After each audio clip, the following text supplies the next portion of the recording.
کہ آج حضور مجھے شرف بخشیں. ہمارا مسلک ادب ہے. ہم لوگ جب بھی بات حدیث کی اور صحابہ اور ازواج مطہرات کی کرتے ہیں تو ہم پھر ایکٹنگ نہیں کرتے. ہم تو الفاظ ڈھونڈتے ہیں.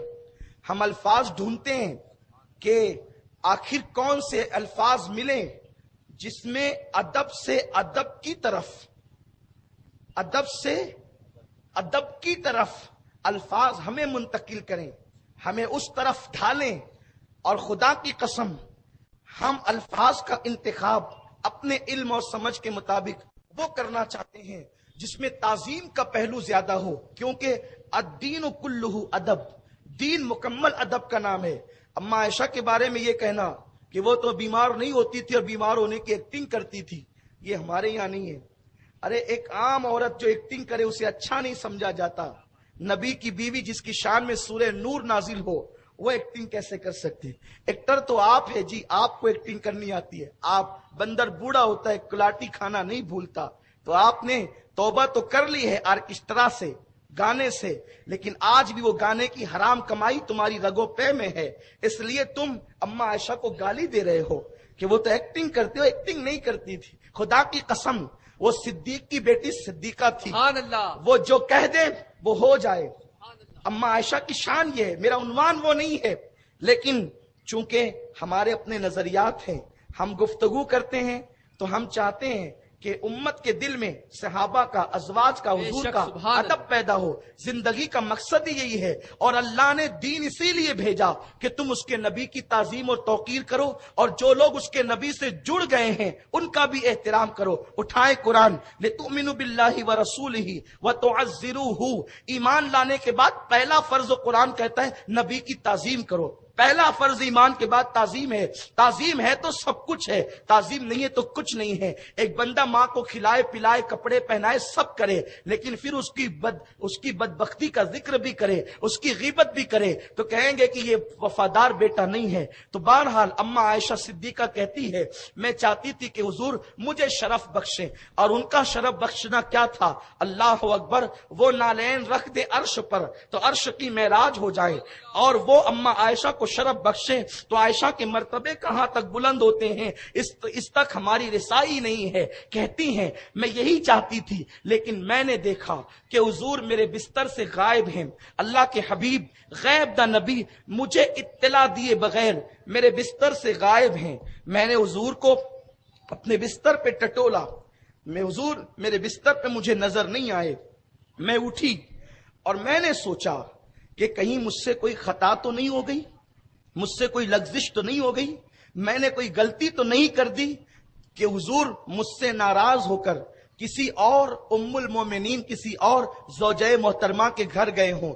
تو چونکہ آج کل جو حضور علیہ السلام کا مزار ہے اسی گلی میں تمام ازواج کے حجرے تھے, بہت دور جانا نہیں تھا. اپنے حجرے سے نکلی, اس حجرے سے جس میں آج آقا آرام فرما رہے ہیں وہی حجرہ اما عائشہ کا تھا. اس سے نکلی, بازو میں گئی, حضور ہے نہیں. اس سے نکلی, بازو میں گئی, حضور ہے نہیں. اس سے نکلی, بازو میں گئی, حضور ہے نہیں. تمام ازواج کے گھر میں آقا کو ڈھونڈ لیا, آقا نہیں ملے. کہتی ہیں پھر میں نے قدم بڑھائے اور میں قبرستان کی طرف چلی. جب میں قبرستان میں پہنچی, مسلمانوں کا قبرستان جو مدینہ منورہ کا تھا, جس کا نام جنت البقیع ہے, جس کو بقیع الغرقد بھی کہتے ہیں, وہاں میں نے دیکھا کہ کوئی وجود کھڑا ہے اور وہ وجود کھڑے ہو کر آہوزاری کر رہا ہے. جب میں آگے بڑھی حضور کو میں نے پہچان لیا کہ آقا رو رہے ہیں اور اپنی امت کے لیے مغفرت کی دعا کر رہے ہیں. قبرستان میں اللہ کے نبی جا کر وہاں ہاتھ اٹھا کر مغفرت کی دعا کر رہے ہیں امت کے لیے. کون کہہ رہا ہے؟ یہ اما عائشہ کہہ رہی ہے. اگر قبروں کی طرف ہاتھ اٹھا کر اللہ سے دعا کرنا یہ شرک ہے تو نبی کے لیے آپ کا خیال کیا ہے؟ بیان کرنے والی اما عائشہ ہے اور اللہ اکبر نقل کرنے والے محدثین ہے.